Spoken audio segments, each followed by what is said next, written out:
The late morning program with Namarasa podcast.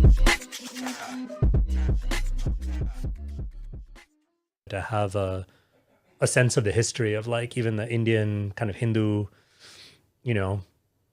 diaspora in America. Like we don't really had such a long history. Yeah. I mean, in East Africa we do. Right. So I would love to learn about that sometime, Because in East Africa, like when I went to school in Kenya, I had Indian friends whose grandfather were born in like Kenya. Right. You don't hear that Yeah, much. yeah. Say you're growing up here in the 80s or something, right? Yeah. How many Indian friends do you know whose grandfather was born in the U.S.? Like, Right. Very few. Yeah. I have a student who's from, his family's from Tanzania, Gujarati family from Tanzania. Same thing. It's like multiple, I think but they all speak great-grandfather. Gujarati. They all speak Gujarati. Like here, if you have a third generation Gujarati, they're not going to speak Gujarati. No, it's like Pains lost, me. right? That pains me so much. Yeah. How much Gujarati do you speak? Did I speak? As a kid, a lot. Now, nothing. Now it's gone. It what about your dissolves very kids? quickly. 0. Yeah, its expectation is very small. I mean, I wanna change that. Concerted effort. You have to like. I wanna make an Madhav effort. started speaking Gujarati now. At college. After going to high school. Because they're all filled with Because Gujaratis. Parsipan is all Gujarati. That's awesome. That's cool. I mean, So in middle school, he did dropped everything. Yeah. When he was growing up at home, he's all Gujarati. Middle school, no Gujarati. Then high school, all of a sudden he's speaking Gujarati again. yeah. No, I mean, my story was quite similar in one sense. Like, You were born in the U.S., were you? I was born in the Yeah, U.S. right, And okay. yeah, same thing. Like, I mean, in high school, like even my name, right? Like, so my legal name is Vineet. Yeah. But I went by, I mean, it sounds almost like embarrassing now to admit this, but I went by Vinny for like years. Yeah. And even in high school, like everyone called me Vinny. Yeah. And like all my school friends, my teachers, but even like my parents, like everyone called me Vinny. Well, of course. Right. And then it was in college where I like made this decision. I was like, no, like I'm going to like use my actual Indian name, and I'm identity. going to like Yeah, it's the identity. thing. thing. Yeah. Nice. And that's also when I made more of an effort to like, and my Hindi is still like garbage, but I made. But you at No, least your an Hindi's good, effort. dude. Your Hindi's good. I've heard you speak No. it. Your Hindi's no. great. No, you're being kind, but You need to do some kathas in Hindi. yeah, That's what- where it's hardcore. yeah. I can't roll with that kind of Hindi. That's like We're recording, by the way. that's like should Hindi, Okay, let's go start. Okay, well, thank you everyone for joining us, the Namarasa podcast. I'm so excited to have my co-host Venkata, but also our guest of honor here, Madana-gopāla Prabhu. Thank you, Prabhu, for joining us. Hare Krishna. Thank Oh, you. welcome. Thank you. So a little bit of Madana-gopāla Prabhu's background. He's director, one of the directors of ISKCON of New Jersey, the Tawaga Temple, the temple that I grew up at, that we all know, and has been involved in the New Parsippany project since the inception in 2008. He joined ISKCON in 1991 in Kenya and moved to the U.S. in 1993. He also serves as a voting member of the newly formed North American Regional Governing Body, RGB, previously known as the North American Council. I didn't know that they renamed it. Okay, let's talk about that. A director of ISKCON Communications of North America, an assistant director of the Global Fund Development Ministry. Is that an ISKCON? Okay. ISKCON ministry. Oh, I didn't know that.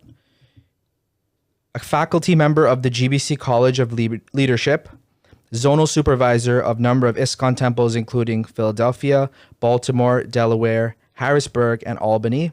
He has been leading Bhakti Vriksha Group since 2003, works full-time as an IT director in the financial industry, lives in Parsippany with his wife Manasi Ganga Devi Dasi, and they have a son, Madhav, who is now in his 4th year of college. Great. Thanks, Prabhu, for joining us. And just got confirmed to enter. Can we share the news? Yeah, sure. That's big news. Just got confirmed entering medical school. Medical school at Michigan State University. So like Wow. fulfilling every Desi parent's dream. Yes, absolutely. Your child's on their way to becoming a doctor. Amazing. Congratulations. Yeah, it's checks all the boxes, Yeah. of a successful American dream for an Indian immigrant. Right. But yeah, I like to have you, Prabhu, on the podcast because I know like we went through your resume and things, but someone who's taken like a lot of responsibility in ISKCON, I think it's important to get that side of the story, so to say, or even just their perspective, because I get a lot of perspectives that are not that at all. But to get that perspective is also really valuable, I think. And whether it's, just your experiences in ISKCON is like also very valuable. And also sometimes I hear people saying things about the GBC or this and that, but we don't actually talk to don't really talk to them. Oh, that's really interesting. Because I mean, not to pick on you, Nam, but like a lot of your guests tend to be like, they're like, well, you know, I'm not really a part of the GBC. I'm not like a part of the institution. Yes, right? yes. And now with Madana-gopāla, we have like someone who's like every point on that resume is right there. Like, I mean, I don't want to be snarky about it, but it's like, it's almost like every point I'm hearing is like, you know, like you're are you being fast tracked to GBC hood? Is this what's, I mean, he already is. I mean, you Basically. are, right? Kind of. If you're but- faculty at the GBC college. Yeah. You're like teaching people how to be GBCs? Is that what they do at the GBC college? That's a good question. Let's start with that. Yeah, let's start with that. Yeah. I mean, we can start anywhere. Yeah, but we just started. sorry already. to just dive in. Yeah, no, but it's, first of all, it's a real honor to be with you, both of you. And we're old friends. We know each other for many years. I think you were my Sunday school teacher. I was your Sunday school teacher, and you. Is that he wild? was a little kid, and I remember wild. seeing you when you were in Gitanagari. I was in Gitanagari. I was going to Gitanagari when I was studying at Penn State, and Namarasa was just a little kid, but you're jumping higher than everybody else. As the most enthusiastic kid. I'm like, wow, this is he's going to be a great devotee one day. And then a year later, I'm teaching a Sunday school at Tobacco. It was really Amazing. fun. But yeah, so we spent a lot of time, and so this journey of becoming part of an organizational structure, especially of an institution. I forgot to get you water. You know, that's all right. We can stop in the middle and I'll Sure. get you water. Yeah, we can edit. So, in an organization like ISKCON, which is a spiritual organization, and it's also an organization, which is a problem. Right. You know, because I joined ISKCON. What I signed up for was inner transformation. That was what was compelling for me. It wasn't the externals of the organization. It was that it is actually possible to be a saint, to actually be saintly. You know, and that's what attracted me to it. And How old were you at this time, roughly? this is in 1991 when I discovered it. When I first came across it, I was actually an atheist, and somebody gave me some books. You were like a kid, like a teenager. I was yeah. 14. 14, yeah. Wow. Yeah, I was 14 but I was a 14-year-old atheist, very opinionated, which is very common, actually. So my whole thing about ISKCON was that this all inner transformation. I really like Sachinandan Swami. I think you interviewed him when he talked about inner transformation. You know, that this whole Krishna consciousness is about melting the heart. You know, and if your heart hasn't changed after chanting Hare Krishna, then it's certainly steel framed, right? So that Bhagavatam. So that was my whole thing. And another thing was that we should share this gift of spirituality with so much depth, with the amazing story of Prabhupada and all the inspiration that comes with him. So we should share it with others. And that's the whole thing Mahaprabhu said, you know, just Jiva Daya Krishna Nam, just be merciful to everybody you see. And how do you share that? You just go out and give it. You know, so that was the thing. Now the organization's aim is to share with everybody. But sometimes what happens is that, or a lot of times it happens, is when two people get together and you want to do something together, there'll always be disagreements. And when you have 5 people, there'll be more disagreements. And then you have politics and you have fights, and that's just natural. You know, so that's what kept me away from management. I'm like, don't call me into management. I never want to be a manager. I don't want to be involved in an organization. I didn't sign up for this. I signed up to be transformed internally. But then spending more time in Tobacco, a lot of devotees kept saying, no, you know, your opinion matters a lot. You should at least join this 8-person managerial committee because your opinion means a lot. So Yeah. Why does it mean a lot? Well, because, you know, you give classes, people look up to you, whatever, and you're a teacher. Okay, so I'll start joining the monthly meetings. And then one thing leads to another. So then I figured that, okay, there's inner transformation, but I probably shouldn't be complaining about the GBC or the temple president or any manager if I don't understand what they're actually going through, what challenges they have. And another reason why you may want to join or be part of it is that, okay, then they're asking for people to join, then you go in and change the culture. Be part of the change. You don't have to necessarily go in and become part of what you may perceive as a corrupted culture or a fighting kind of, you know, group. You don't have to necessarily. Maybe you can go in and help out. So that's what gradually started got involved in different pieces. Yeah. And then started going to North American Temple Presidents meetings and seeing a lot of the challenges, you know, the shifts, ethnic shifts in ISKCON, so many different challenges. And then they said, hey, you should take the GBC college course. It'll be good for you, get an understanding of how to help out. So I took the course, and it's a pretty phenomenal thing, the course itself. So then before you know it, you're just serving. And if you see it from that angle, there's a lot of leaders in the GBC. I would say vast majority of the ones I know are actually very sincere. They're trying very hard. And while dealing with the challenges of fast growth and the challenges of interrelational problems, intercultural problems that have come up, you're still dealing with the heavy legacy of the difficulties that ISKCON went through. It's still continuing today. Yeah. So, and Venkat Prabhu, you know very well, as you were also director of communications for a while, and you know what we have to deal with in communications, where you have to make sure that we can communicate, but also deal with difficulty. So somehow I found, and here I am. How do you like it? How has it been? Are there challenging times? Are there times where you're like, maybe I shouldn't be doing this, or? Yeah, a lot of the times. Really? Yeah, a lot of the times I felt maybe. It's like this morning, actually. Yeah, a lot of the times I do ask myself, maybe I shouldn't be doing this for several reasons. Is that, first of all, is it too much from one person to handle? Because you listed a whole bunch of titles. So I question that maybe there's one aspect of it. But at the same time, I also think that, okay, should somebody else be doing this? Maybe I'm not the right person. Do I have the right level of experience? So am I the right person, or is it too much for me?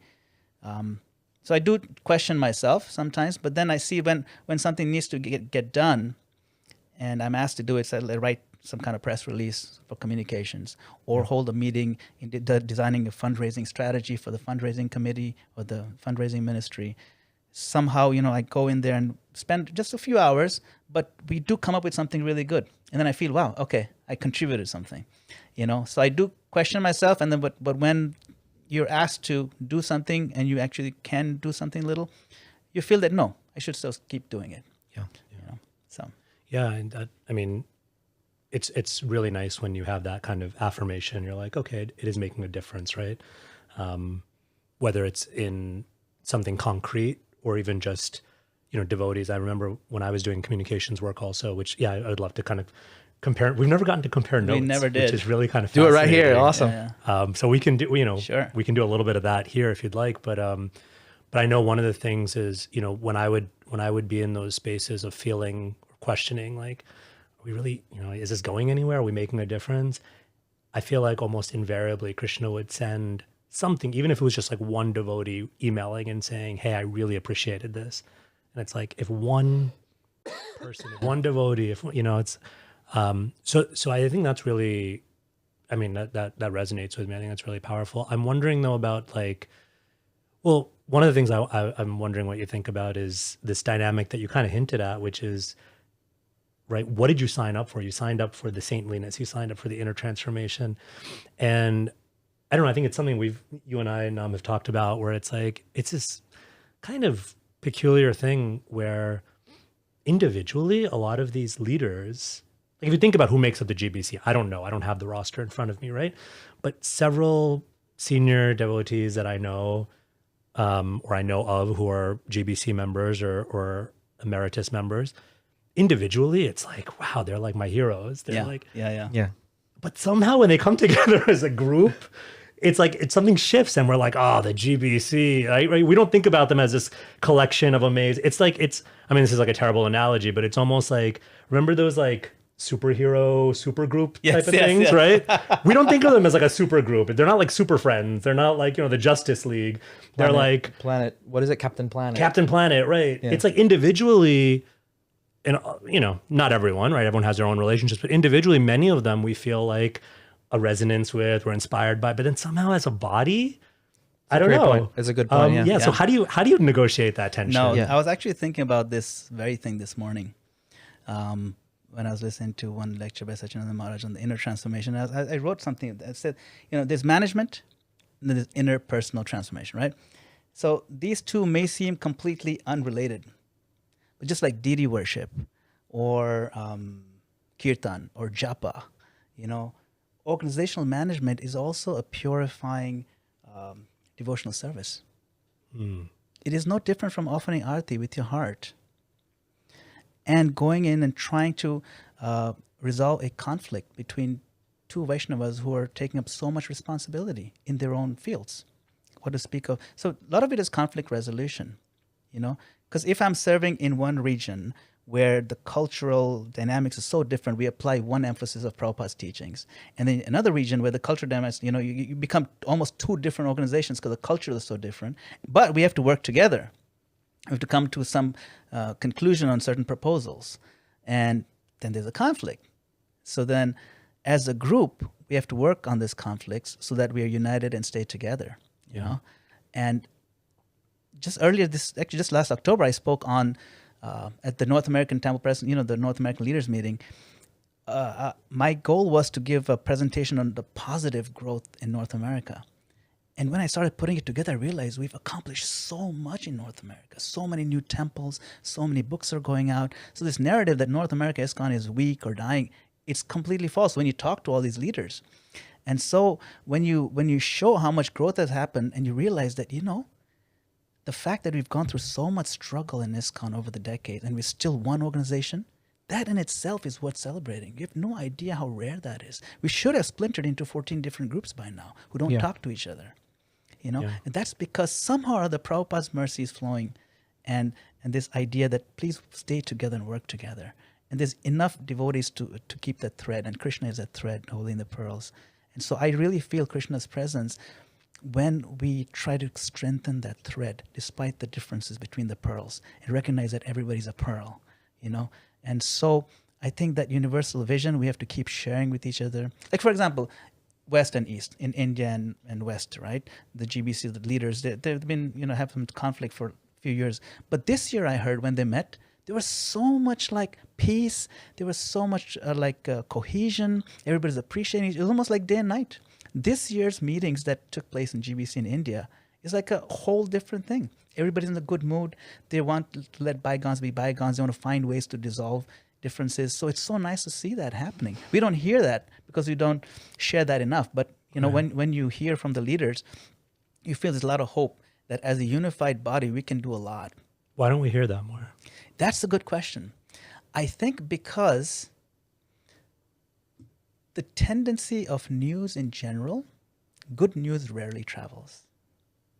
Good news is not worth reporting, even if you look at most news channels. Right. Things that are really positive. That's why people have to make a concerted effort to get the positive out. Yeah. So some people say, I'm only going to put some positive stuff on my Facebook profile. I'm never going to talk.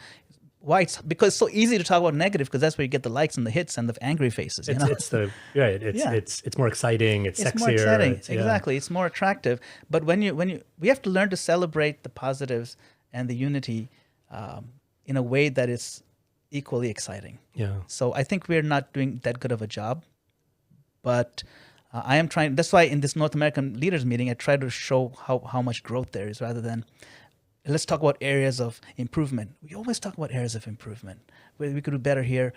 That's fine. It's needed. Yeah. But we don't talk enough about, look at this, how much we've done. It's as individual temples and centers, you guys have accomplished so much. Temple opening in Naperville, Parsippany, the biggest North American temple biggest temple of ISKCON in North America is Parsippany right here. Is that a fact? It is a fact. It's the biggest built. Did you know that? No, I didn't know that, but it's because it's the biggest single building temple.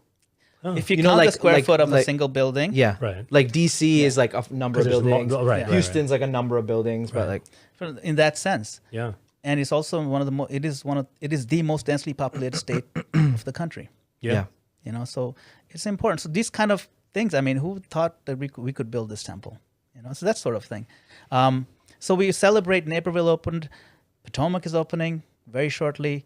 Baltimore opened just a few years ago. It's a brand new, built from the ground up temples. Yeah. And Minnesota has opened a center, and there are so many people. So celebrating the successes and sharing those successes. A lot of the North American leaders had no idea so much was going on. Yeah. Devil's advocate for a second. Yes. Are temples opening the measure of success still? It's typically been, right, in ISKCON? It is one metric. Okay.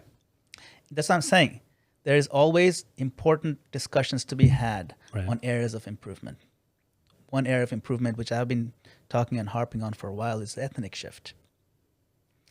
We all know it's not just in North America, it's in Australia, it's in UK, everywhere, Right. where the diversity is gone, or at least the representation, the ethnic representation of the local people is not there. It's all Indian based, right?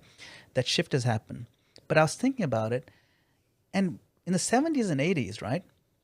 If somebody joined the Hare Krishna, it'll typically be a Western person. Someone will ask them, why are you joining Hare Krishna? Are you a hippie? You're not a hippie. Why did you join the Hare Krishnas? Even back then, we were pigeonholed. It was only for the hippies. Right. Today, if somebody joins Hare Krishna, hey, why did you join Hare Krishna? You're an Indian? It's the same thing. It's just the pigeonhole demographic has shifted, but the concept is always there. And the concept is what? Stereotyping. That Hare Krishna is meant for a stereotype group, which is what Prabhupada... As opposed to a kind of a mainstream, as opposed to respectable everybody. Like everyone. Yeah, like you shouldn't... nobody should have to ask you that, why did you join Hare Krishna? You're not X.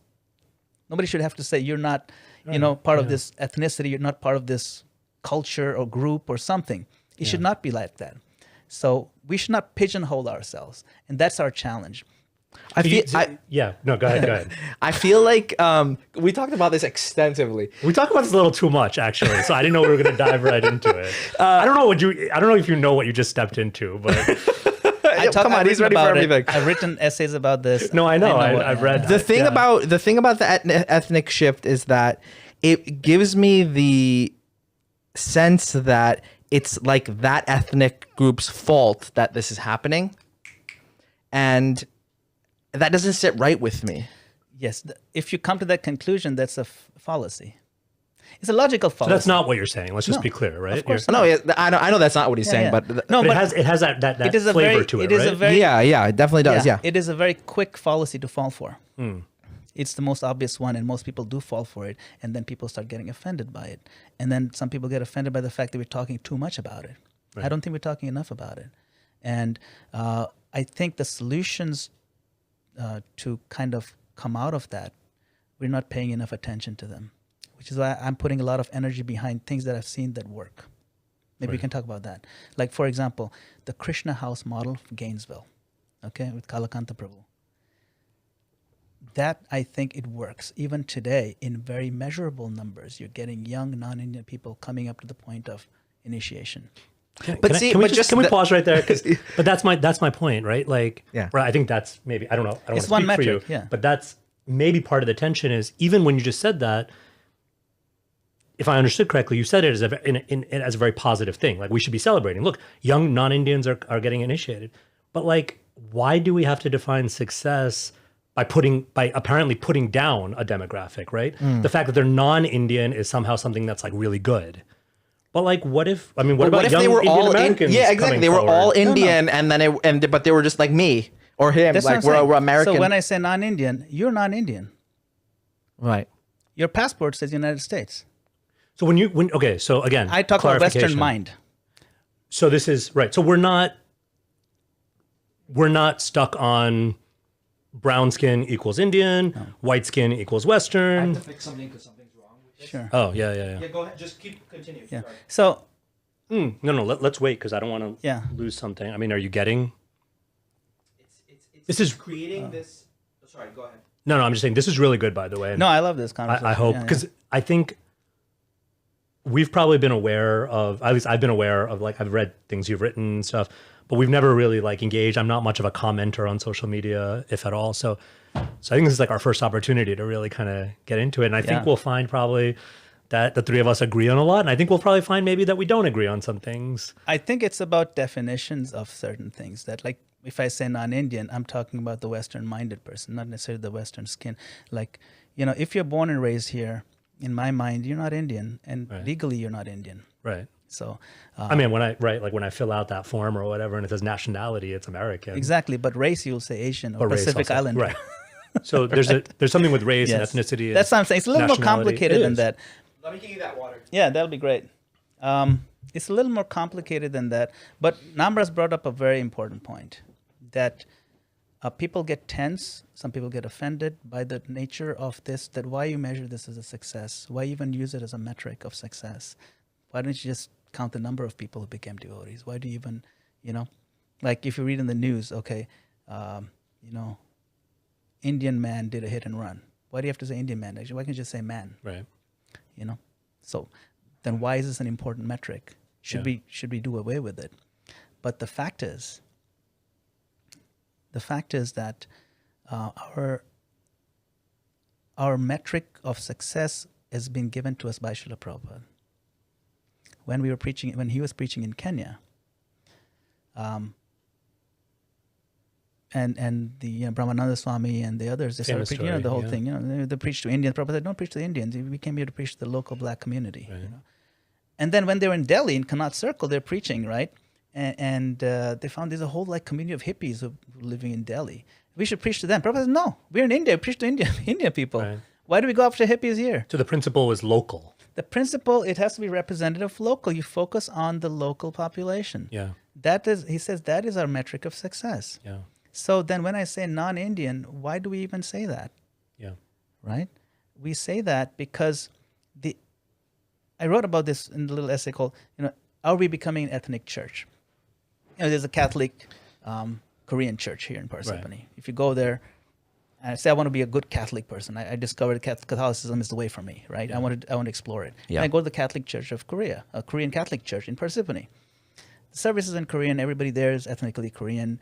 The food is Korean. They talk to each other in Korean. I'll feel out of place. Yeah. That church is doing what they say they're doing. They're Korean, Yeah. But it's not for me. But that's not what ISKCON is supposed to be, right?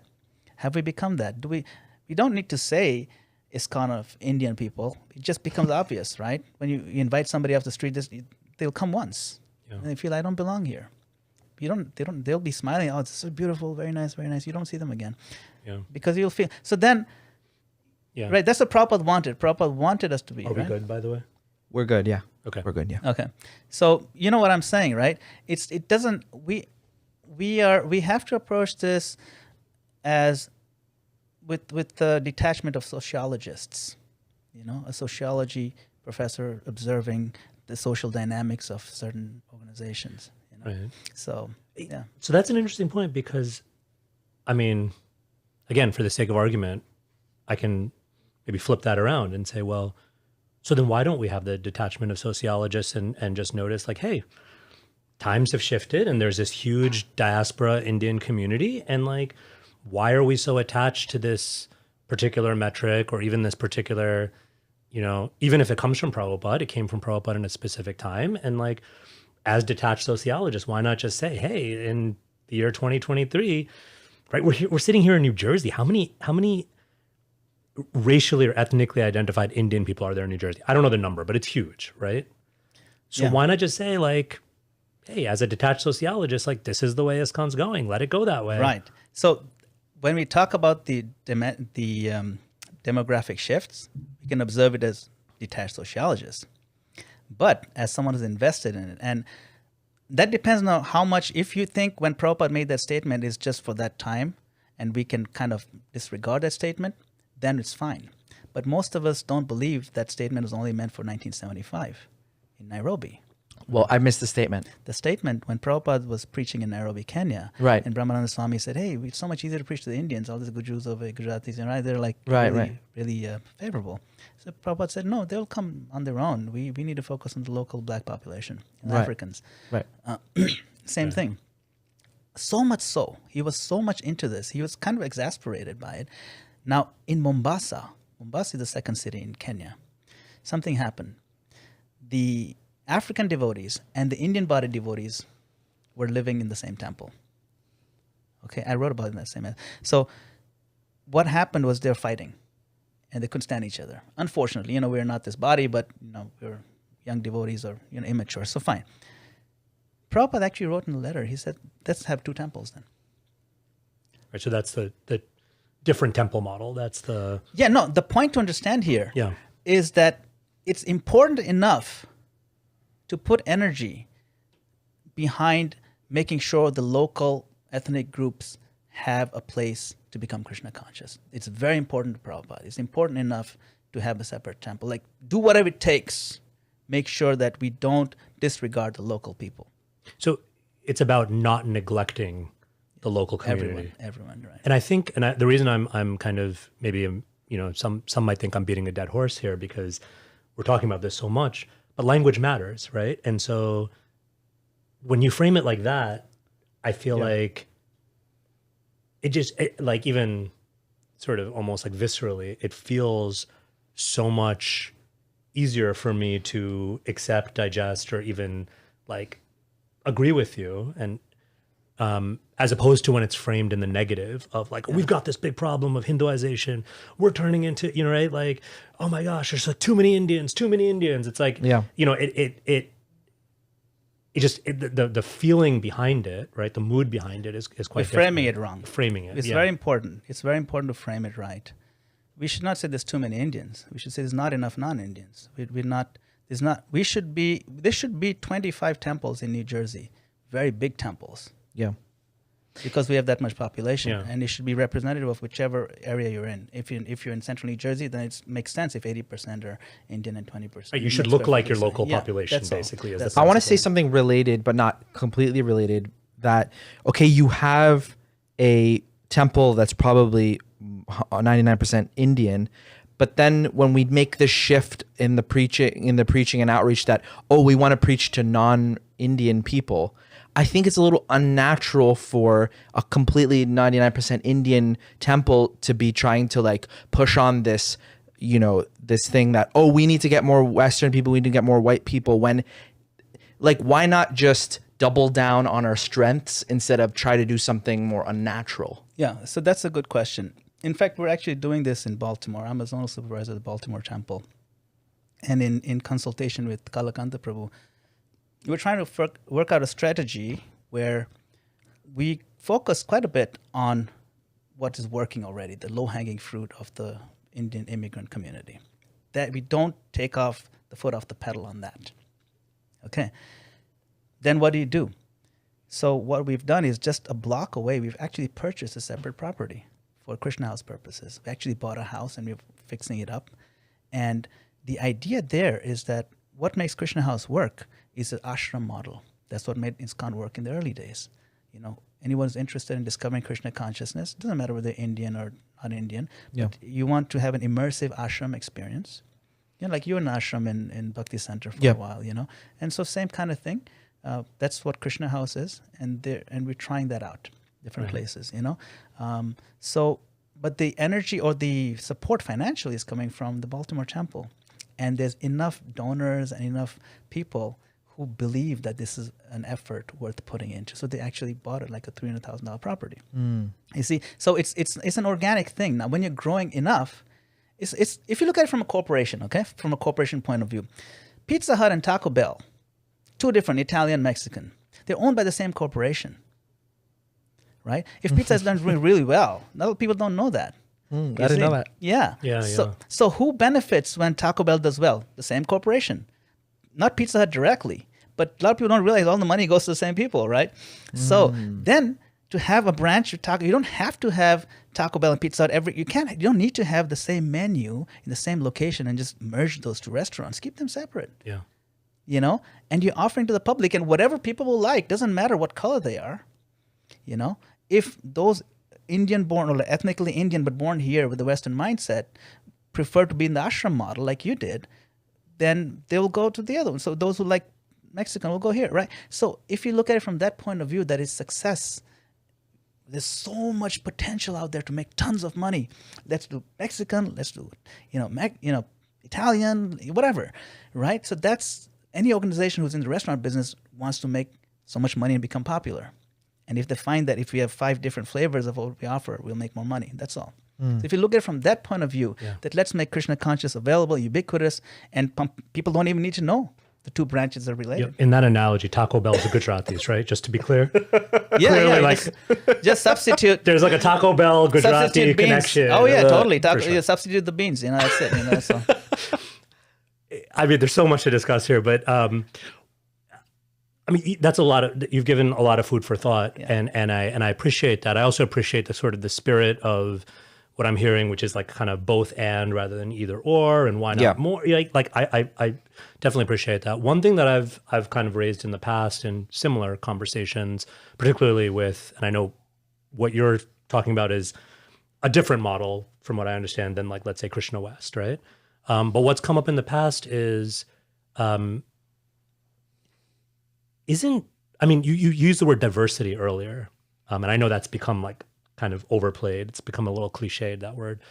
But I mean, isn't that really what we're aiming for in terms of like, isn't the real beauty of a global organization, institution, that vibrant mix?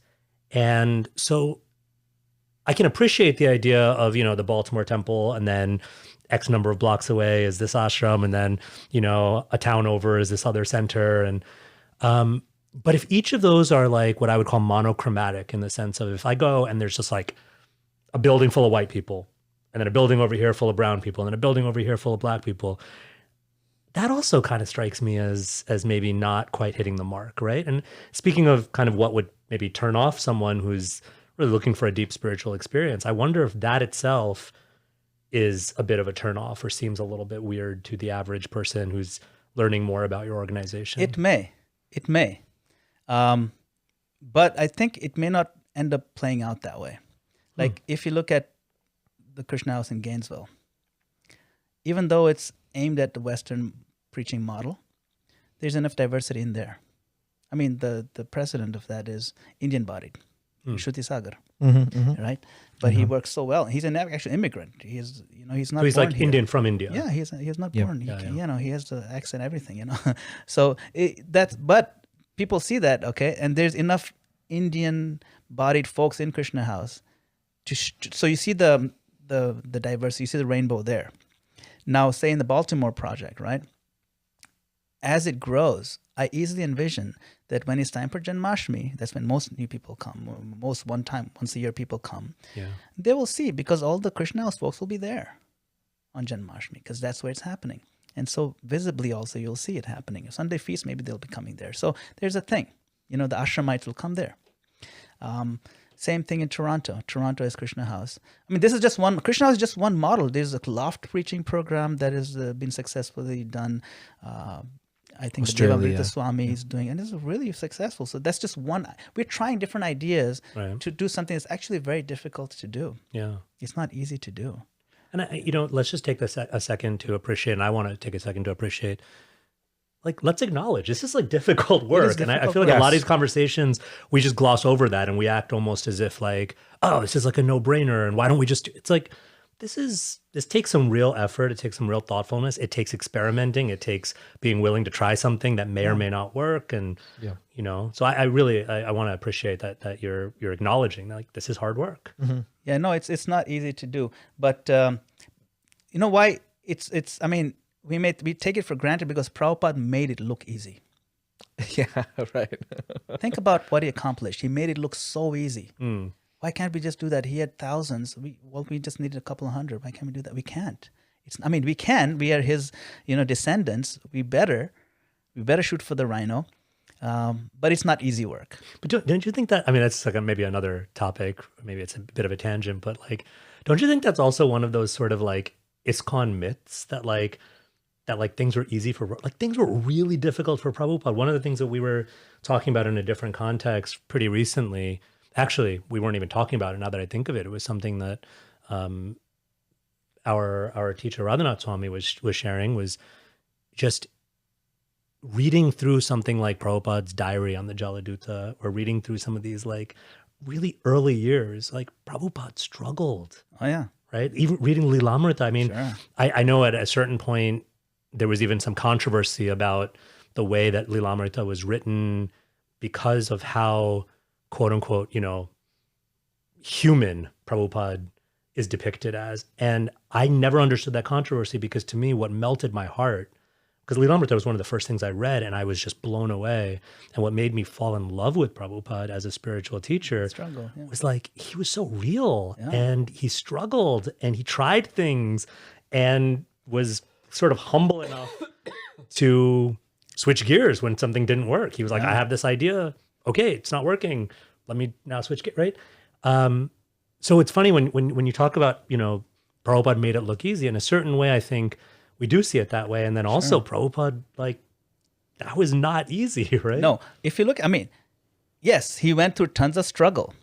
But if you look at the historical context, Bhaktisiddhanta Saraswati Thakur tried so much. He didn't succeed nearly as much. Yeah. He sent sannyasis to Germany. He sent sannyasis to England. In Germany, the sannyasis, all they managed to do was they got some pictures taken with Himmler and Goebbels, and then they came back. I mean, we can't even use those pictures anymore, right? That's what I'm saying. What are you gonna do with those pictures Yeah. now? So what I'm saying is that consider that. So he made it look easy because historically nobody has done it, and he had thousands. So he did make it look easy. And even now we compare like 2023, we're not able to make thousands of devotees jump up and down. New people just take it up. So he did accomplish. His accomplishment made it look, wow, if he could do it, anybody can do it. We know we're not Prabhupada. But it's our duty to follow in his footsteps. And he did insist on certain things.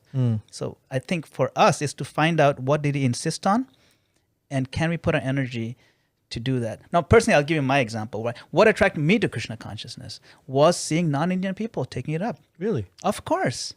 Wow. I was in Kenya, because when I was very little, I had no concept that non-Indian people could be Hindus.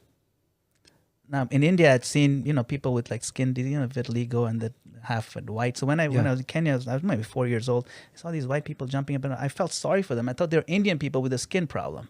Wow. I thought, this temple has a lot of people with skin problems. I like, it makes sense that they turn to God because of this silly, bad thing that they're going through. They're like cold or like lepers or something. Yeah. But then later on I realized these are like, like Britishers who were, moved to Kenya and preaching. Funny. So, and my own mother, like spiritual mother, Mother Vegavati, shout out to her. Yeah. Yeah. She was one of the most influential people when I was in college. I was already chanting 16 rounds and everything, but she had such a deep influence on me. She was preaching. It's not like she was very rich. She was Gitanagari, living in a small, humble house. And in spite of, difficulty of living Gitanagari and, in the 90s, not that easy, she would still make the trip out of state college and try to preach to college students there and give a cooking class and preach. And it moved me so much. She's so humble. And then I would try to discuss philosophy with her. She know the philosophy back and forth, of course, hardcore, right? Prabhupada disciple. She would explain philosophy in a very motherly way. And then she'd say, yes, this is important to know, but it's Krishna consciousness about the heart. And that's when I realized that, yes, you can know all this philosophy, but every verse should melt our heart a little bit. Beautiful. And that's the message I learned from her. And I was like, wow, and I felt this is my long lost mother. I adopted her, I remember actually. You met her, right?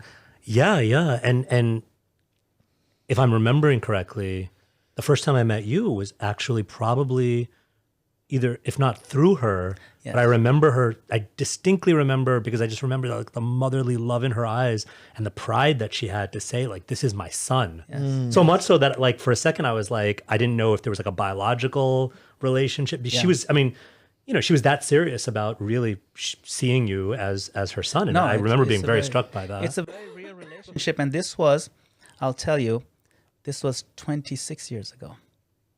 Wow. And I still talk to her on average once a week. Wow. Amazing. Like it runs deep because it's very spiritual. And she does care for me a lot, even now, especially now. And she has a grandson now who's also grown up, So what I'm saying is that these relationships, now I didn't adopt her because she's not Indian.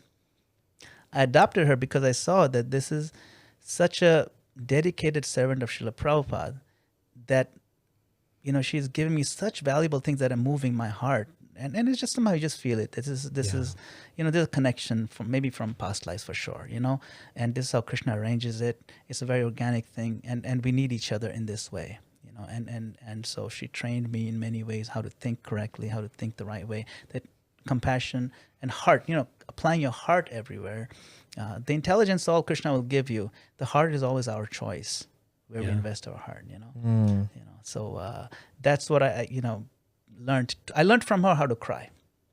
Crying is important. Bhaktisiddhanta Saraswati Thakur said, we have to soak the couch with our tears. That's a metric of our success in Krishna consciousness. So Gaur Govinda Swami Maharaj used to talk about opening school of crying crying. school. School of crying. That's right. Yeah. So she taught me that devotional service means crying. She taught that too. She didn't have to say these words. She didn't say any of these words. With her. But whenever she would see the deities, when she would come across some passage in Prabhupada's book, she would be moved. Even in class, I said, I need to be like my mother. Yeah. So it was so very nice. inspiring. So that's the point. That's part of my spiritual growth is that I appreciated what Prabhupada has done for us. Yeah. And at first, the diversity is a point of attraction, and then you go on to the next level where you realize this diversity is an illusion. We are all souls. There is no diversity in that sense. This ethnic diversity is irrelevant utterly. And this relationship of mother and son, this is what matters. Yeah. And so we should be able to cut through these superficial labels and give access to everybody. Let us not use this ethnicity to become an artificial firewall. Because now we're building a firewall, an invisible firewall that blocks out the vast majority of the people who live in the place where we operate. Right. If you look at it from that angle, this Prabhupada's mercy needs to reach everyone. And we got to figure out what to do. We should try not to be offended about every little thing and see it as a racial, offensive kind of thing. Let's find out a way to give Prabhupada to everybody, And if we see that we've built the cocoons that are not serving the right purpose, we have to figure out a way to, undo some of that. That's all. Yeah. I've never heard it explained like that. Yeah. That's such a good way to I explain like it. It's very thoughtful. I mean, it's sad that in the many years that we've been devotees that I have not heard it explained like that. I've been explained it more the way you were saying, where it's like, oh, there's too many Indians, or and all that kind of that kind of language. And I'm not easily offended by things, No. but that it does. It's like all the struggles my parents went through, like it kind of like puts it to the almost like side a bit. negates that or It kind of erases it, negates right? it. Yeah. Yeah, no. So where I think a lot of that comes from, my personal opinion, is we get mixed up with the racial dynamics of victimhood. For example, that's one thing. What Mahatma Gandhi saw being, people being treated badly, because that's the first time he experienced racism and the struggles, and then this whole thing of what is that misappropriation of religion? I don't know that actually the term where like you appropriate something in. cultural appropriation? Cultural appropriation. So now some people see when they see like white people putting on tilak and everything, they think this is cultural appropriation. Right. This is my religion. How dare you, wear a sari or something? You're offending me by doing that. They think we're putting on war paint and pretending to be Apaches or something. It's not the same thing, and that's a problem too. Yeah. So when you see it from that angle, from the modern day view of racial dynamics and victimhood and all that, then it's very easy to fall in that fallacy. I think so. That's why I like to reframe the narrative that we need to give this to everybody. I think you're also a powerful voice to do that, being in this sort of like hyphenated identity yourself, right? It's actually pretty funny. I was thinking of that because I was not born in the U.S. Yeah, where were you born? and I was not born in India. That's neither here nor there. Yeah, literally, right? I was born in Kenya. Kenya. So you were born and raised in Born Kenya. and raised in Kenya. Yeah. And then came to the U.S. during like your undergrad days? 93. or- Yeah, undergrad. I came to Temple University. Okay. My yeah. parents did not want me to devotee, by the way. My parents were not happy that I took up Krishna consciousness. Like, what is this? You're going to be a sadhu. They were stressed out all the way up till I got married. Wow. Yeah. yeah, they're like, he's going to be a brahmachari, and that's the end of us. I'm the only son. Yeah, right. And so they're like, this is so bad that he's... But they'll still take me to the temple. When I was 14, I was like, okay, it's time to go. They said, no, you got to watch your cartoons. Which parent tells you got to watch your cartoons? Because I used to love these cartoons in Roadrunner. It came at the same time as the Sunday feast. I'm like, Dad, I don't care for Roadrunner anymore. I want to go to Hare Krishna. They'll reluctantly take me because nobody wants to be that Wow. parent, Yeah. But I can relate a little bit. Yeah, I was just gonna say. Oh, really? I was Yeah, just gonna same say. kind of Yeah, yeah. Similar. Although it sounds like your parents were like a lot nicer about it. But yeah, so all joking aside, I mean, that perspective is not one that you often hear, right? Because again, in this other way of spinning the narrative that is either about blame or about victimhood or about whatever, it can feel very like, I mean, this is something that again, that we've been bothered by, is like this binary where it's like, again, Indian is assumed to be India and Western is assumed to be white. And, but you're in this very interesting liminal hybrid space where, like, are you Indian? Are you a Westerner? Like, you really kind of push the boundaries of even how those things are understood, even within the context of ISKCON. Like, I mean, I hope it's not too, I'm not going to ask you to speak to something that's confidential or something not for public consumption, but you kind of alluded to some tensions between India, ISKCON in India and ISKCON in America and Europe, let's say, right? The West for all intents and purposes. And you're an interesting figure even in that mix because you are very much an ISKCON leader and teacher in the context of North America.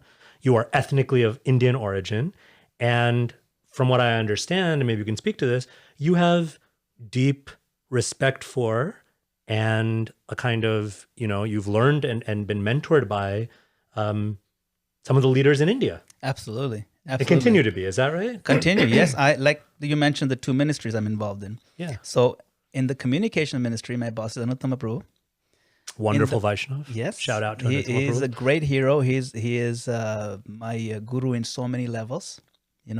I appreciate him very much. He was my classmate in GBC College. He sat behind me. Really? Oh, really? Yeah. He actually took the GBC College course as a student, even though he wrote some of the materials himself. Wow. So he really a real warrior for Prabhupada, a real systems thinker.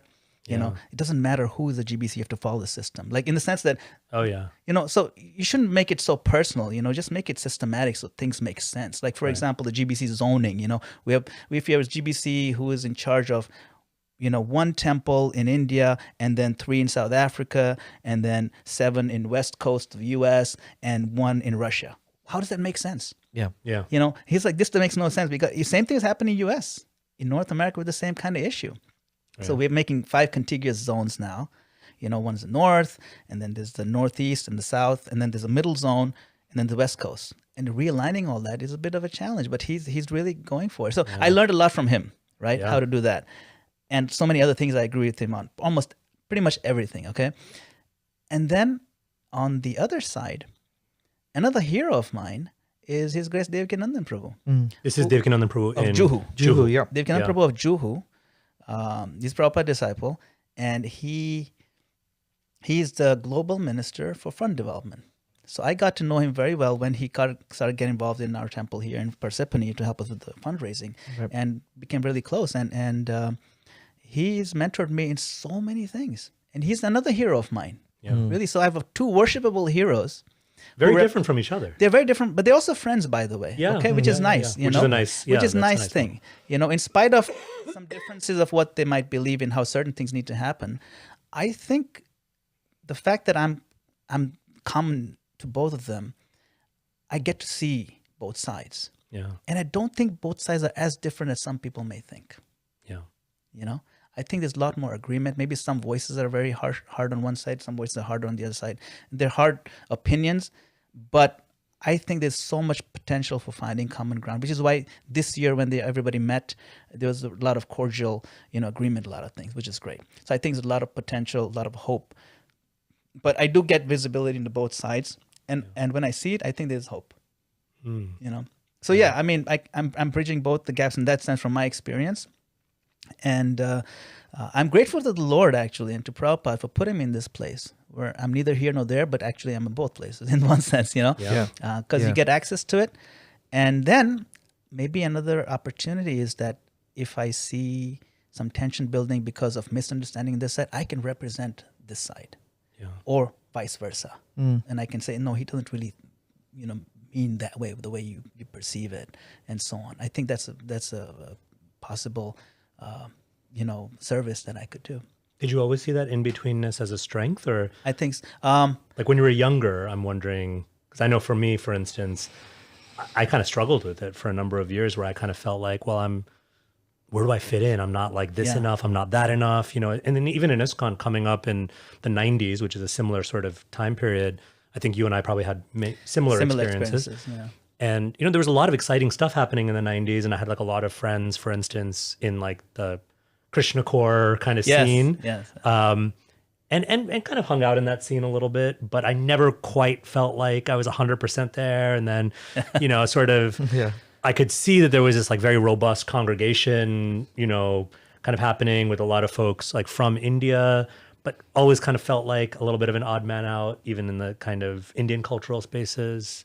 And it was only later that I came to appreciate the opportunity that in-betweenness provides. But I was wondering if you had similar sort of experiences. Yeah, I did have those experiences. I even saw because the 90s was when the ethnic shift took place in North America, if you recall. Like Philadelphia, there's with so many Western brahmacharis when I was there in 93, and then even here, Tobacco was like the bed of education. Navadvip was like, Yeah, that's right. So it was, and that's also the place where there's a lot of, so I saw the shift happening. So in ISKCON also, but in 90s, another thing happened was, at least I see in North America, they began to shift toward appreciation of diversity. It became very real. Like if I would introduce myself, I'm from Kenya. People, oh, cool. Like they're happy, but you don't look like you're from Kenya. Like, yeah, I just, I can't run 100 meters very fast or anything. But I'm not that kind of, so then it was always an interesting conversation, but I was always happy to introduce myself. I was never hesitant because my experience has always been positive. I've never felt that somebody is like, they don't want to talk to me anymore. It always was that they want to talk to me now more because first I don't look like I'm Kenyan, Indian obviously, but so like it was always an interesting thing. I've never had a racist, not too many racist victim moments. A couple. Like when I was driving a car in Pennsylvania. When I went to Penn State College, I had a nice car. My grandfather gave me a nice car for my 21st birthday, and I was driving it, and then I would park it in my apartment, and somebody came and scratched up all over it, KKK, and go home, bad words, and N-word and stuff like that. So that was like, very painful. This is not like the Deep South. We're talking about Pennsylvania. Pennsylvania. It's like, yeah, but in the middle of Pennsylvania is deep south of the Northeast. Yeah, right. And there's like, But at that time, I'm grateful Mother Vegoti was there with me. Like she felt, she said, don't worry, this is just, but she felt my pain. But that was like the only racist kind of experience I had. And that dissolved in like 2 days. It's all right. People just ignorant, or jealous or whatever. But other than that, I've never felt unhappy or stressed that I am a person with an unusual label. Looking Indian, from Kenya. I mean, just an really Indian immigrant. My parents are from India. They're born in India. My wife is born in India. We had funny experiences. Like I remember, I still hadn't become U.S. citizen. I was a Kenyan passport holder. My son Madhu was just a baby. He was just like 8 months old, and we went to Canada to visit Mansi's, my wife's family in Canada. So then, when we're coming back, we gave our 3 passports to the border guy. Looks at the 3 of them. How do you 3 know each other? Kenyan, American, and Indian, right? Yeah. That's funny. So that was kind of funny. He started laughing, and he thought it looks a little odd, Yeah. But other than that, it has. I think it was. If anything, it's a springboard for more conversation. Yeah. Regarding the GBC, I consider myself like a real well-wisher of ISKCON, a member of ISKCON and all that thing, but I'd like to see how the GBC can be more impactful in people's lives, because I hear devotees saying that there's no, like, it has no impact on my life. If like you're a congregation member living outside or grahasta, whatever goes on with in the meetings and this and that, it sheds like this light, or it makes this kind of caricature of the GBC as something that they're just kind of like wasting time. Yeah. And I'd like to change, because like talking to like Kavi Chandraswamy, I had him on the podcast. He's like a GBC member, like one of the longest standing members. Like, it's so nice to hear personal anecdotes and experiences of GBC members, but then kind of to your point, like when it all comes together, like when it ties up, it's like in the abstract, it's like easy to just be like, oh, GBC, like, who cares? Yes. Like, what does that have to do with me? Yeah. So like, how do you think, or is there any thought or think or planning of how the GBC's kind of portrayal of themselves can be better or more impactful in a devotee's life, like in the day-to-day kind of thing? Or isn't that even needed? I don't even know. Yeah, that's a very good question.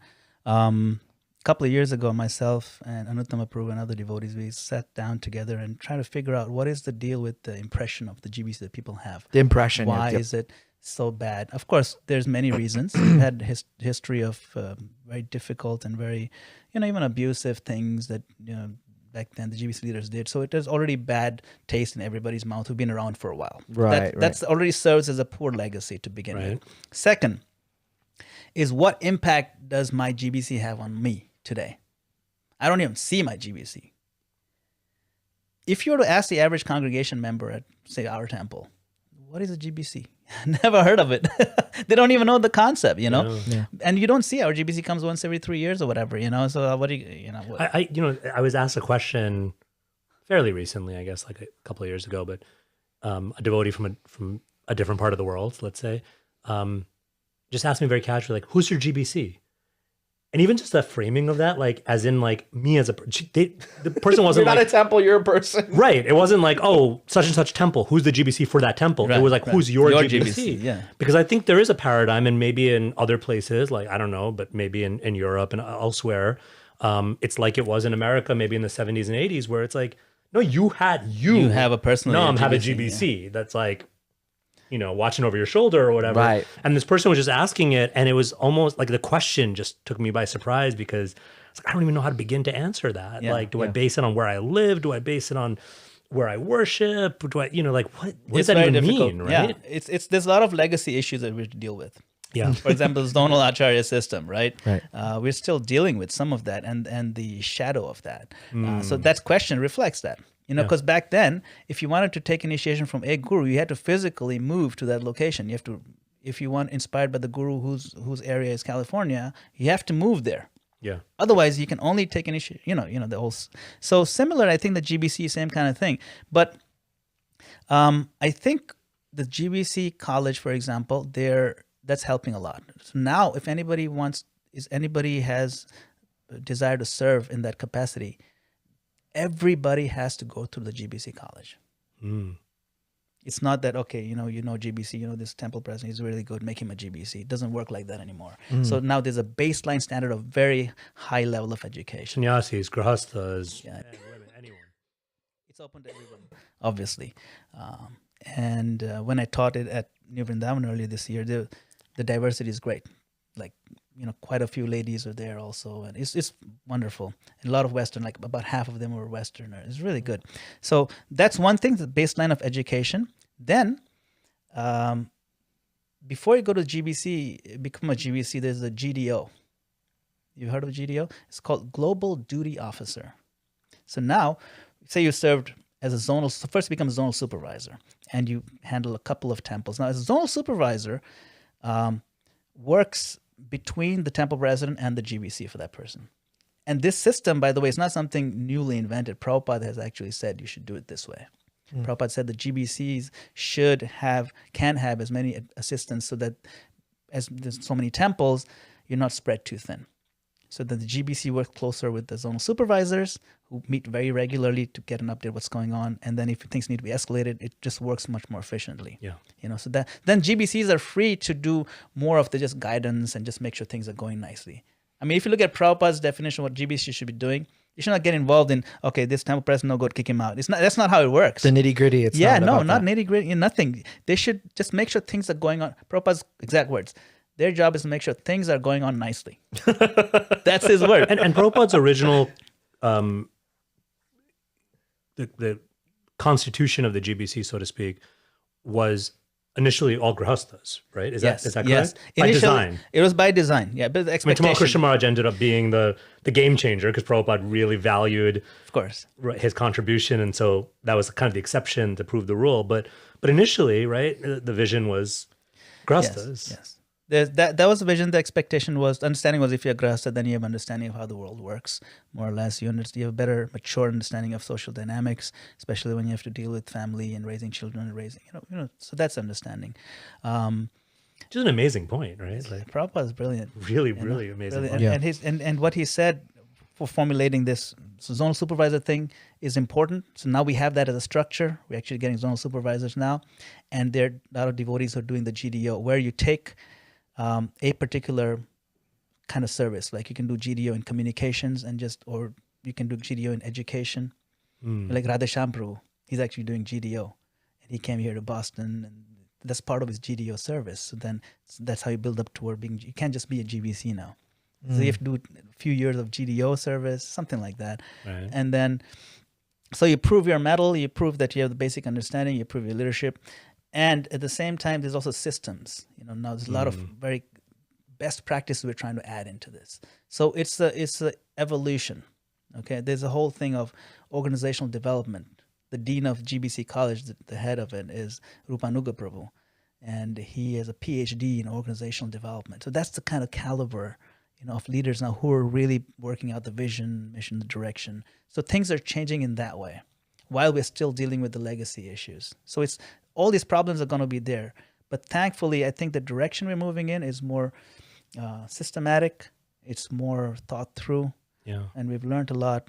I mean, back when Prabhupada left, the most senior devotee had only been a devotee for 11 years, right? Think about it. So that's pretty it puts it into perspective for sure. So then naturally you expect some issues. Back to the impression thing, you were saying that you and Anuttama Prabhu you were addressing that or talking about it. About which impression? Like how the GBC makes the it, what the image and what is the impression. General impression devotees have of the GBC. Yeah. So that is, because of those legacy issues, it is a challenge for us, especially even in communication. We think in terms of communication also, right? How can we communicate better to the internal key audience? Our internal key audience is our devotees.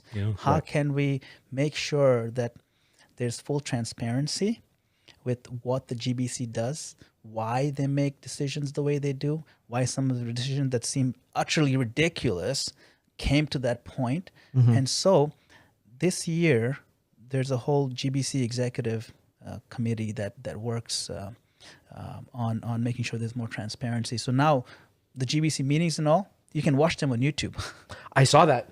That's a big change. That's huge. That's huge. One of the big complaints I think is the lack of transparency, Yeah. and now it's like the whole thing is As transparent changed. as you want. It's so transparent as it's boring. It's C-SPAN. It's C-SPAN. It's C-SPAN for devotees, right? Yeah.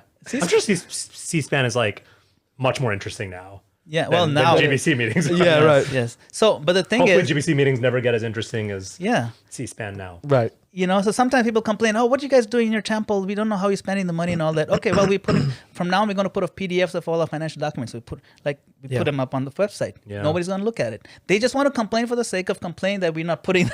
But when you put it out there, no one's going to scrutinize it because it's boring as heck. Yeah. So same thing's going to happen. But if anybody's interested, why we came up with certain resolution, what is the thought process? What are some of the people? You can see the discussion that goes back and forth, and the presentation that people put forth. That okay, we need to grow in this certain way. We're not taking full advantage of these opportunities. This is what we propose. Let's do this, and so on.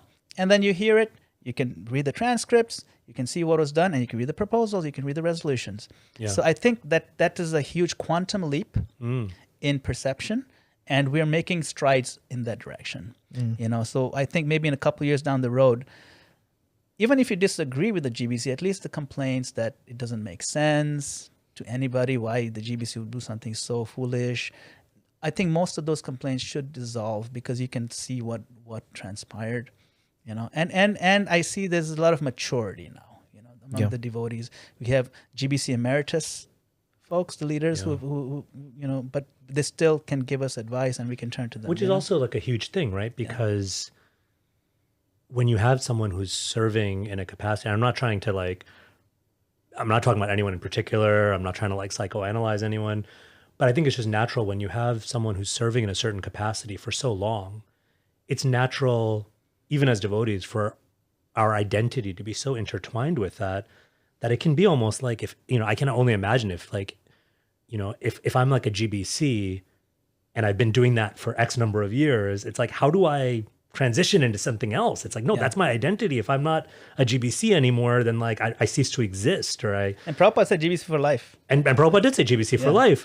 So how do you reconcile? But then we also know from an organizational standpoint, it can become very unhealthy to have people sort of locked into positions, even just for their own sort of emotional. And so I love the idea of formally recognizing and appreciating, just as they do it like in academia. It's not perfect, but the idea of emeritus status and really valuing someone for what they can give, even in that later stage, which will look different than what they can give in their earlier stage of the GBC elder service. advisors. I think my spiritual master, Satsarup Maharaj, was probably the first one to step down. He stepped down very early on from the GBC. And people were shocked. What, you can do that? Well, I mean, people were shocked. And I think it also, some people, unfortunately, were disturbed because, and I think now, maybe looking back on it, hopefully we wouldn't be so disturbed with by such a thought. Yeah.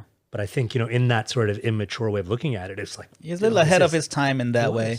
And a lot of the things, there's a lot of intertwined with guruship, which is a whole nother topic. Yeah. Guruship, I have so much to talk about that, but, that's another thing, because there's a crisis now.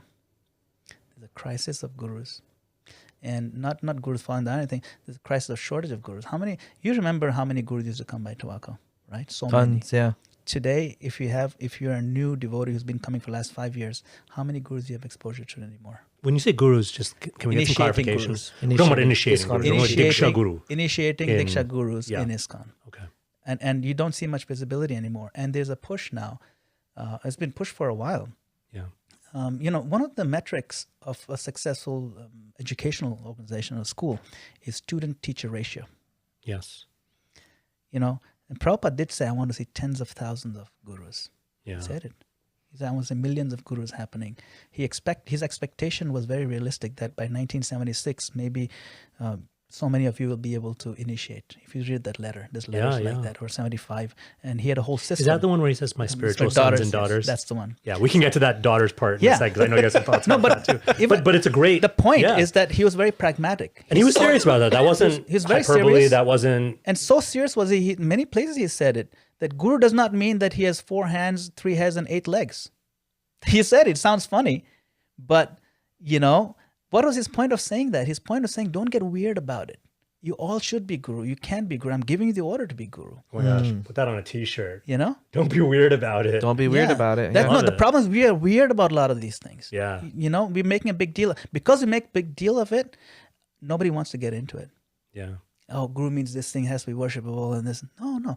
Prabhupada said, just jare dekho tare. Mahaprabhu said, Amara kya hai guru haya tare hi desh. On my order, you become guru. Just whoever you meet, you're influencing people. You're teaching them anyway. But then it gets weird because it's like Shakshad Haritvena Samasta Sastra. Yeah, like, but kintu, there's a kintu there. mm, Kintu, but Kintu. there's a But. big but there. When it comes to these references, I like the big butts. Anyway, so like He likes big butts and he cannot lie. yeah, I'm not gonna lie. So kintu, yeah. prabhorya priyavatasya means, but he's a dear devotee of the Lord. So what does that mean? Let's It- do some exegesis. I know we spoke about this, but I know. I want anyways, to. This is a great. So this question always comes up when I teach a disciples course. I've taught it like 6 times. You were one of my I was classes. one of your and we really students. got into it. we right? got into it. Yep. So Didn't you drop out of that? No. No, I went. He was Tulsi had to take it to get initiated, and I was like, "Oh, I'll go with her." You were like the auditor. Well, sort of, yeah. no, but we had great conversations. We had I great remember, right? You conversations. sat in the back of the room and threw spitballs and Sort of. He was one of the naughty verbal ones. Yeah, yeah. spitballs. I'm used to it because he was my Sunday school student too. Yeah, so I you're know used to it. how naughty he is. Yeah. No, but I love that. Can we take talk about this. just 2 more Yeah, seconds let's on do this? it. But yeah. So extrapolate. So what is the significance of Kintu Prabhorya? Yes. So why does it say Sakshad Dharit? Means he is Sakshad, personally Hari. The word Sakshad. But then the Kintu is meant to tell you that he's the ambassador of the Lord. Kintu means the ambassador you treat just like the prime minister or president of that country. Not even one less flower in his garden should be there. It should be the same number of flowers, like it should be that level of respect because he's giving you access to Krishna. So we have to be so grateful. You show gratitude to the Lord by showing gratitude to the Lord's representative. Right. Guru Brahma, Guru Vishnu, Guru Yeah. Deva Deva Maheshwara, Maheshwara, yeah. Guru Sakshad. There's Parabrahma. Sakshad again. How many scriptures is this found in?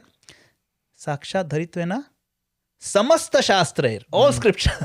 It says right there. I mean, it's says right it. in the Yeah, verse. yeah. You know? So now, Radha Govinda Maharaj, he gave a very nice analogy. It helped me a lot to clarify this, right? He said that Hindi mein bolte hain na, maybe I'll speak a little Hindi. I'll Sure, translate. go for it. Hindi mein bolte hain ke ye to bilkul gadha hai. Bilkul. Bilkul gadha hai. It means he's 100% donkey. Yeah. It's a way of saying he's an idiot, right? And then someone says, but iske kaan to aisa nahi hai, uske paँव to aisa, his ear is not like that, his face kind of looks like a human being.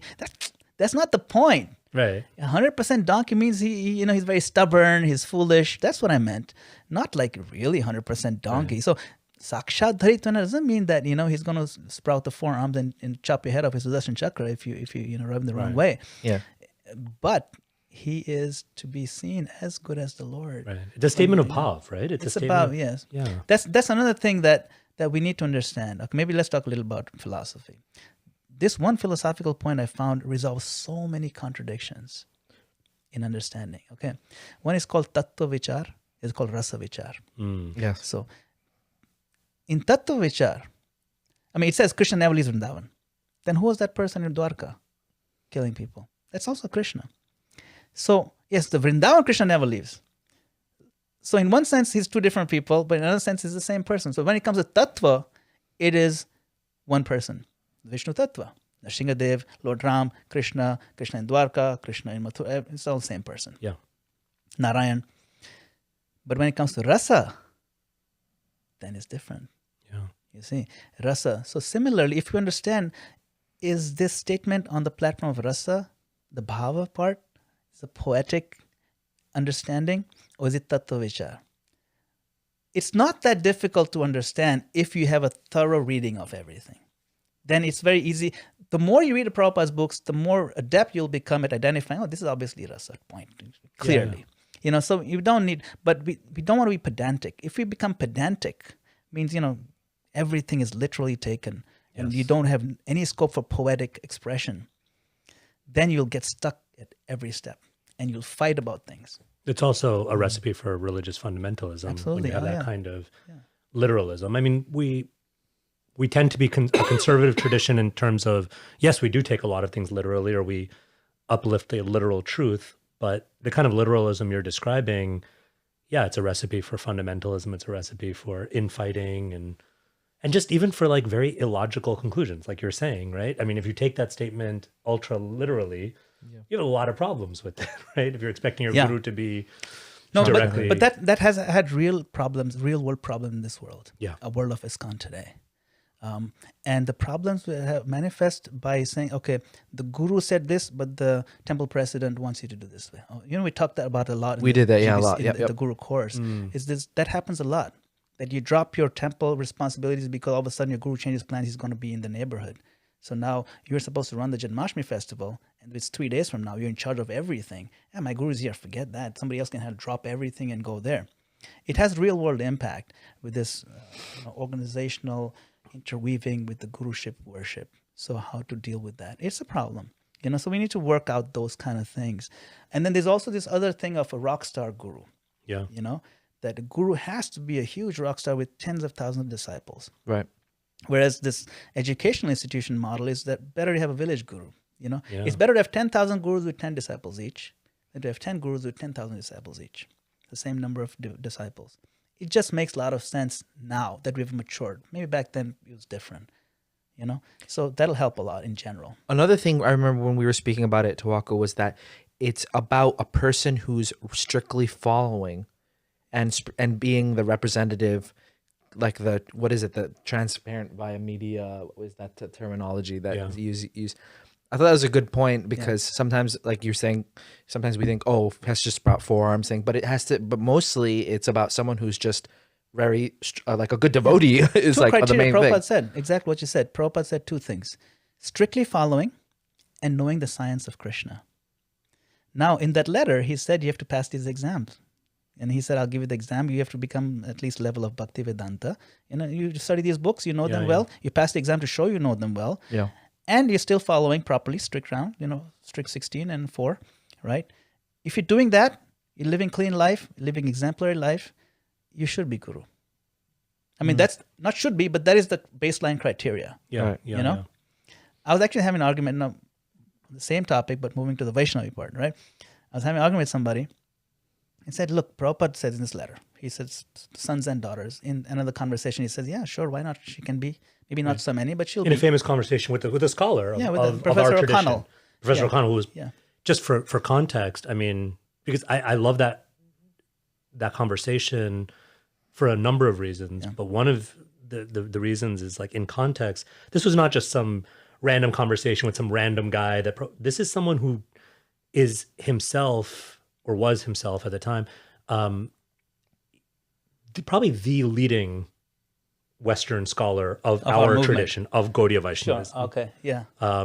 That's right. And so in that context, to speak, Prabhupada speaking to someone that he knows very well, the depth to which this person knows and is trying to appreciate and understand our tradition.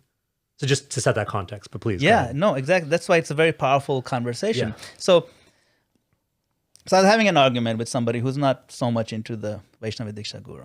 And he said, and Prabhupada said, like, Mother Janava, she was, Guru, she initiated. So he gave an example in that same conversation, I think. So then this fellow was just, he said that, but Mother Janava, she's, basically Godhead level, right? She literally demonstrated 4 arms. She literally showed 4 arms. That's what he said. He said, if any Mataji in ISKCON can show 4 arms, I'm all for it. Yeah. And then I quoted this other thing that Prabhupada said, Guru does not have to have 4 arms, 3 heads, and 8 legs. He kind of walked into that one. He walked into that one. Yeah. You have to give it to him. So so what's his response? I mean, is there a response to that? He stopped talking to me. Because why do we say, oh well, Vaishnavis? He just blocked me. No, but why do we or some all of a sudden when it comes to Vaishnavis, it's like, oh, but they have to have like 4 arms. But like, when is that demand ever made to the X number of male gurus in ISKCON? That's exactly right? the point. There's a double standard. If the women need to be, Vaishnavi needs to be like Mother Janava, then why don't the men, Vaishnavas, need to be like Nityananda? Yeah, right. Yeah. Yeah. Why do we have to? I feel like why is this even such a big deal? Because it's not like you have hundreds of Vaishnavis saying, I need to be a guru. It's probably maybe 10. I don't even know. As Prabhupada said, not so many. Not so many. Like, why is that? That's what it means. Even that small handful, right? At least anecdotally, I don't know personally, but from what I do know, anecdotally, they are, I think the best way of putting it would be reluctantly stepping forward, not for personal kind of, Yeah. I mean, these are people who are like seeing a need and serving and again, we can't, we don't want to get into trying to like psychoanalyze or understand a Vaishnava's mind, but just as we give the benefit of the doubt, I hope, to male gurus that they're doing it for all the right reasons and in the right spirit, like, why not? Yeah. why not? Another thing was that I think it's not just about being guru, but it's about being like an ISKCON guru. Like that's important to I feel that's important to these older ladies who are Prabhupada disciples, that they don't want to kind of go rogue. They don't want to have to go rogue. They want to have to go rogue. They want to be like they want to be properly go through the system. Their respect for the system, but even if and it's the institution, right? Yeah, within and the system, the institution. Yeah. But even if it's 50-50, so what? I mean, why is that a problem? What 50-50? If it's half the gurus are ladies. Yeah, right. What is the big problem? I mean, seriously, I don't get it. Right? It might be like an Indian, like in the eyes of other Vaishnavas in India. I might know about that though. I'm not sure. That's an interesting thing. No, I'm not saying that's what I think. I'm just saying that it's jump on, I'm attacking. No, it's a good observation. It is coming from that area, for sure. Right. But I don't think it's necessarily that. I don't think I haven't done the research myself. I don't think the rest of the Gaudiya world, non-ISKCON Gaudiya world, has as much of a problem with it as no. They don't have a problem. Jadurani Mataji is giving initiation. Yeah, she is exactly. And I haven't seen that. Like, I mean, I don't know behind the scenes. Well, it doesn't seem like that's raising so many problems. No, it's not. Not at all. Sangha. Yeah. Not among their sangha. No. And then even broadening it out further to non-Gaudiyas, to if you want to look at sort of the wider Sanatana Dharma, Hindu Veda. Oh, sure. It's big. It's not a big deal. There's so many female gurus.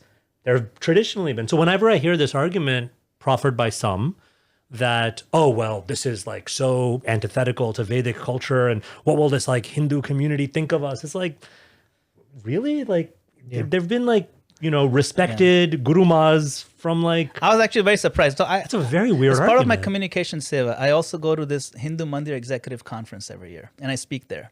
And it's all the Hindu leaders come to this. It's different Hindu...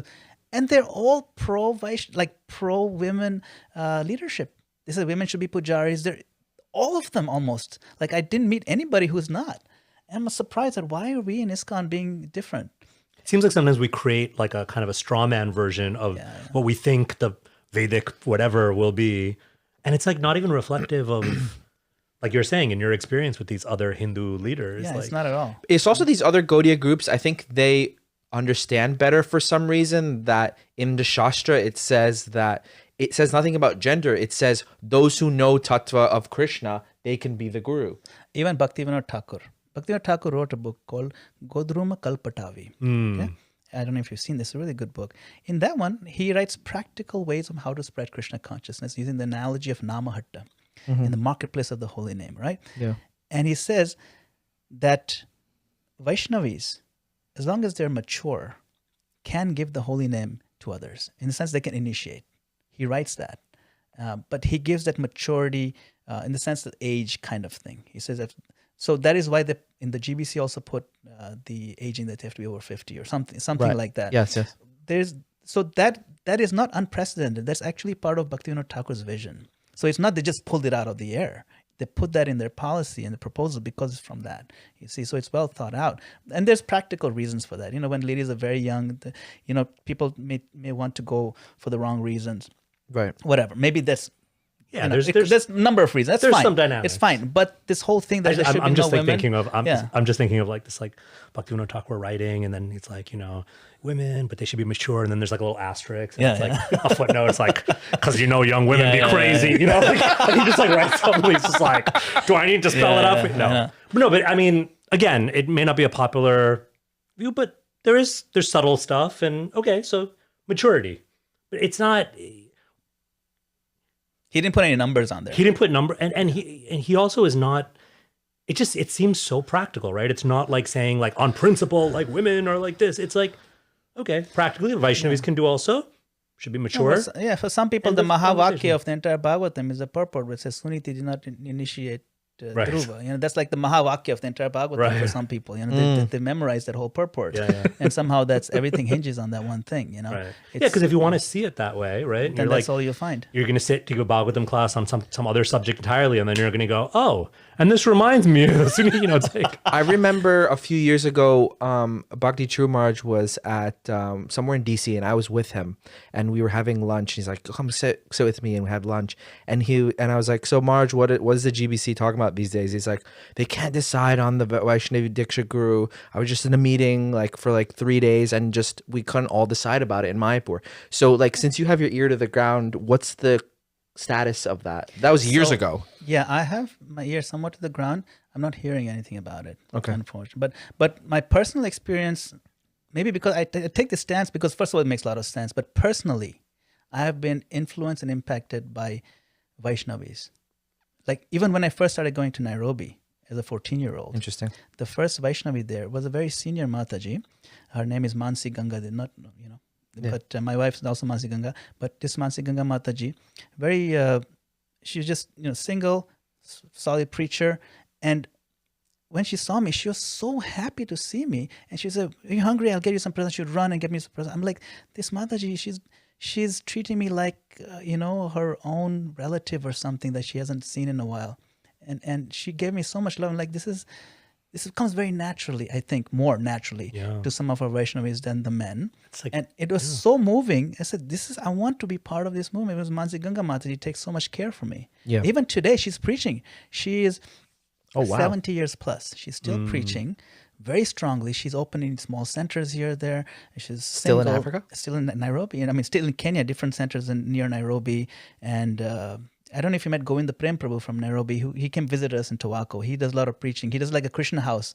They have 50 African students. Wow. In the temple. They go to college and they stay in the temple. He's training them. Yeah, wow. The Krishna house model, they call it Hare Krishna Training Center. They're not hiding anything. That's awesome. Hare Krishna Training Center. So what I'm saying is when you have a loving Vaishnavi leading so many things, a lot of things happen. Yeah. So shout out to Mansi Ganga Mataji. Right. Who do that. And she's also inspires my wife, who's also Mansi Ganga. Right. Your Mataji. Right. Not my Mataji. Some people ask me, your Mataji didn't come? I said, no, my Mataji lives in Florida, Elacha. Mother Vegwati lives. Can I tell Mataji you? hogi teri. Mataji. I was just about to say that. Mataji hogi teri. Funny story on that. At least I found it funny. Years ago in the Brooklyn Temple, there was an Indian family coming to the temple, non-Indian devotee. One day, the husband of the couple came to the temple, and his wife wasn't there. And this devotee said, "Oh, your Mataji is not here today. Your Mataji is not here." And he looked at it, the Indian devotee looked at the non-Indian devotee and he said, "My Mataji?" He said, "Yeah, your Mataji didn't. No, my Mataji passed away."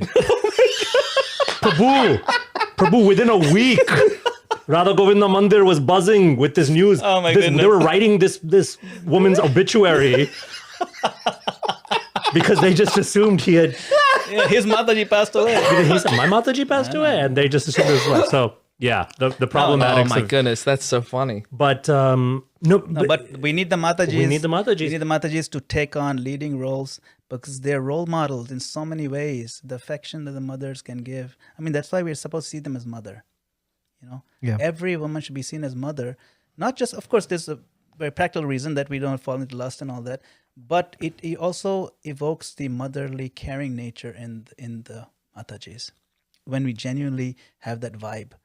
Because everyone has fatherly nature, motherly nature, right? And more we can create a culture where that gets respected, appreciated.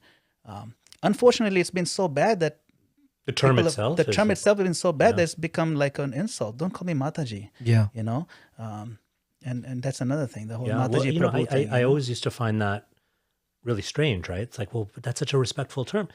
And then when you start hearing some of these stories from women and how that word has been like transformed and web, it's a so bad word. tragic. It's like, tragic how did because- you take this beautiful concept? I know, because this is the hierarchy. Okay, Mataji is way up here, then Maharaj, and then Prabhu. You're saying that's the In what my it What is should meant be. to in your In mind? my yeah, mind, yeah, yeah. yeah. Mataji is here in terms of worshipability. Maharaj, Prabhu. Why would you want to go from here to here? Yeah. Because of the misuse of the word Mataji. Wait, what's the misuse? Because I haven't experienced that or heard that. Snarky. If you're snarky, oh Mataji, and then Oh. to like be sarcastic and saying you're just a woman. Yeah. Oh, I see. But use the word Mataji as a derogatory term, and you can easily devolve a term into a derogatory term. It's like Harijan. I'll give you an example. Harijan, Mahatma Gandhi, you know, when the lower castes were being disrespected, he coined the term, no, these are not lower castes, these are the people of Hari. You should respect them as Hari, people of Hari. So Daridra he called them- Narayan kind of Yeah, yeah. thing. So he said you should respect them as the children of the Lord. Yeah, yeah. That's why I call Just them like the name Harijan. Vishnu Jan, Yeah. Harijan. So these are all Harijans. Don't give them a caste title. Oh, I see. But now in Gujarat especially, you're treating me like I'm Harijan or something. Oh, it's become a It was a derogatory. respectful term, but because yeah. it's still associated with lower caste, am I Harijan check? Am I baat kar rahe ho? Like, you know, why are you talking to me like I'm Harijan or something? Right. You see what I'm saying? So why are you talking to me like I'm a Mataji? Yeah. So the word itself Wow. changes meaning, right? Exactly. By usage, by snarkiness, by sarcasm. It's unfortunate. That's how language works. You know. I mean, I was surprised in some temples to hear like these anecdotes from these female devotees talking about. In some temples, they would say, it sounds so strange to me, but they would even say like, okay, devotees over here, Mataji's over here, and it was almost Yeah, I've like heard that too. Mataji's not even a real devotee. Not even Right, right. So yeah. just bizarre stuff. But going back to this, you know, this idea of just the kind of like the power that motherly affection has. Like if you stop and think about it and take a step back, I mean, our whole tradition, right? Yeah.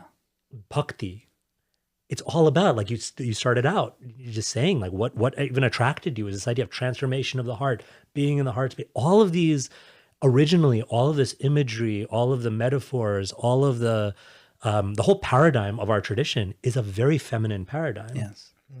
Even in contrast to these other margas, these other paths, right? Like That's right. the imagery around gyan and yoga was always very harsh and masculine. That's right. And bhakti was always feminine, and bhakti was the mother, and she has the sons, and somehow it feels like we've lost that. You And know? Radharani. Radharani, I mean, ultimately Bhakti we're devotees Siddhanta of Thakur Radharani. says that, you know, we worship Radharani.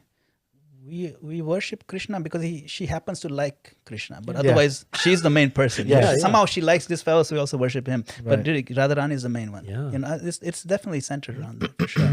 You know, so yeah, that's why we have to unfortunately work hard to bring it back to that center. Right. You know, respect the mothers, understand what it means to respect mother. How can you not? You know? So it's like bringing us back to and closer to our actual roots. Yeah. To to uplift the mothers and to uplift that feminine energy. And Prabhupada did so much too. Yeah. Like he would even make, I don't recall which, there's a deity installation in India, and he asked one of his female disciples to do the work. Wasn't the men around? The ritual. Yeah, the ritual actually. actual installation. Yeah, installation. Prabhupada was there. He presided over it, but he made her do it. Which is probably what, Yamuna Devi or something. Yeah, like that. it was another name I can't recall, but it was one of his prominent. Right. But there were men around. It wasn't like there were men around. It was India.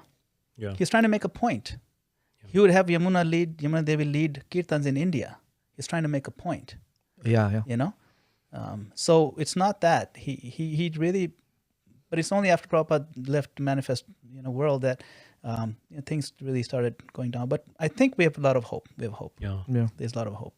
I'd like to wrap it up. I mean, I think we really scratched just only the surface of the things we could talk about with Madana-gopāla Prabhu, but it was really fantastic. And maybe we can conclude it with how would you feel if someone wants to take that service up in ISKCON leadership or GBC or whatever it may be? How can they get more information about it, or how do you think they should go about it? Or like next steps for someone. Next steps, yeah. Yeah, if someone is interested in learning about, say, if they're already very much serving in ISKCON and they want to move forward, understand, or to learn best practices, then I would strongly urge them to look into the GBC College. It's actually gbccollege.com. We'll put it in the description. Yeah, you can look it up and you can see what the courses are like. It outlines all the different modules that we teach. And you may want to talk maybe to some other devotees who have taken GBC College. I'm sure if you're involved in ISKCON Center, you will know some devotees who have taken the college course or something. You can always find out. Yeah. And you can reach out to us also. There's lots of other seva that you may also want to consider doing that you might think is up your alley. For example, if you're good at communications, you can look at our ISKCONcommunications.org website. Right. Our ISKCONcommunications.org website has a lot of new resources, by the way. So that's a great place to. This will open up your imagination to different ways to serve. So there's communications is a great way. Then and that would include ISKCON News. ISKCON News is ISKCON News. Big shout out to ISKCON News. ISKCON News has become very vibrant these days. We have lots of articles coming out. We have a great editor now, Thomas Haribol. Yeah, Thomas Haribol, Thomas. And then this like that. We have so many good things happening. You'll find your way, but you have to look a little bit. So look at ISKCON Communications. If you're interested in certain ministries, the Vaishnavi ministry, Govinda Priya Mataji runs that. Really nice if you're into serving the Vaishnavi specifically. And there's the youth ministry with Manoram Prabhu. Right. So the different ministries, you'll find something that works with you. But if you just want to learn overall, there's the GBC College course. Now we're doing it in North America as well. Just look it up, see what it's like. And you can also attend the North American leaders meetings. You can learn a lot there too. So there's lots of opportunities if you want to do it. Strongly urge devotees to step forward. If you have some energy, some talent or something, I think you will find a lot of satisfaction in applying that in Prabhupada's service. There's no shortage of opportunities. Thank you, and I appreciate you coming on and being the example for everyone, that being the change that you want to see. I really appreciate that. Well, it's a real honor to be with my old friends again. Yes, definitely. It was a great I'm very happy that we're able to have like an open conversation. For sure, yeah. I love your podcast. Thank you. you. Do great service, and I hope that I can do some service to Srila Prabhupada and help out in whatever way I can. Thank you, Prabhu. Appreciate it. Thank you. Do you have any concluding or anything? I'm good. I would love to keep the conversations going. Definitely.